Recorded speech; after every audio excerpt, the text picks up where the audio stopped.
இன்னைக்கு நம்ம கலகலன்னு அதிரசம் செய்ய போறோம். அவங்க ஷூட்டிங் எடுத்துட்டு போறதுக்கு பலகாரம் வேணும் எங்க அம்மா கிட்ட கேட்டேன்னா உடனே அரேஞ்ச் பண்ணிட்டாங்க. இந்த அதிரசம் செய்யும் போது ஒவ்வொரு முறையும் அளவு சொல்லுங்கன்னு கேட்டுட்டே இருப்பாங்க. சோ இன்னைக்கு நம்ம அளவோட செய்ய போறோம். பச்சரிசிய ஒரு 4 மணி நேரம் நல்லா ஊற வச்சு காய வச்சு மிஷின்ல அரைச்சிட்டு வந்து எல்லாத்தையும் ரெடி பண்ணி அம்மா வச்சுட்டாங்க. அடுத்தது சூப்பரா பாகமும் எடுத்துட்டாங்க. இந்த பாகம் எடுக்கிறது தான் ரொம்ப ரொம்ப முக்கியமான விஷயம். அதுல எங்க அம்மா பயங்கர எக்ஸ்பர்ட், செம்மையா எடுத்து கொடுப்பாங்க. சோ பாகம் எடுத்தாச்சு. மாவை எல்லாரும் சேர்ந்து போட்டு கலக்குன்னு ஒரு சண்டை போடுற மாதிரி எல்லாரும் கலந்து வச்சாச்சு. இப்போ அது எல்லாமே அம்மா ரெடி பண்ணி இங்க வச்சுட்டாங்க. பொதுவா அதிரசம் பெருசா பண்ணுவாங்க. நான் வந்து குட்டி குட்டியா பண்றேங்க. ஏன்னா ஷூட்டிங் எடுத்துட்டு போகும்போது ஆளுக்கு ஒண்ணு எடுத்துப்பாங்கல்ல, அப்ப அளவா இருந்ததுன்னா சாப்பிடுறதுக்கும் நல்லா இருக்கும். அதுக்காக தான் தொலைநோக்கு பார்வை.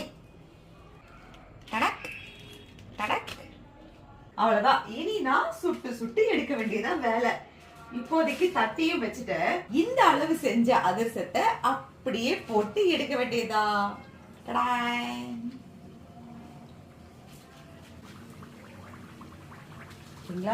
வெந்த உடனே அப்படியே மேல வருது பாருங்க, டப் டப்பு சூப்பரா.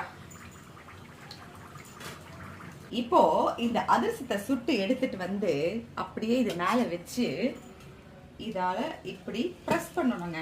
இப்படி பிரஸ் பண்ணும்போது தான் அந்த எண்ணெய் வெளியில வரும். அப்படியே எடுத்து அங்க வச்சிடணும்.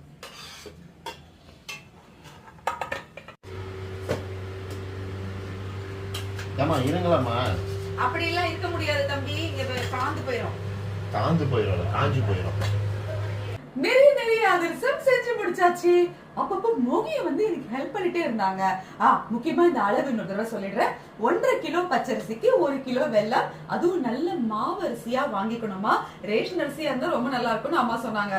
இந்த ஜூலை 1 நல்ல இனிப்போட ஆரம்பிச்சிருக்கோம். எல்லாருக்கும் நல்ல சந்தோஷமான சக்சஸ் ஆன ஆரோக்கியமான விஷயங்கள் மட்டுமே நடக்கணும். அப்புறம் அதிரசம் ட்ரை பண்ணி பாருங்க.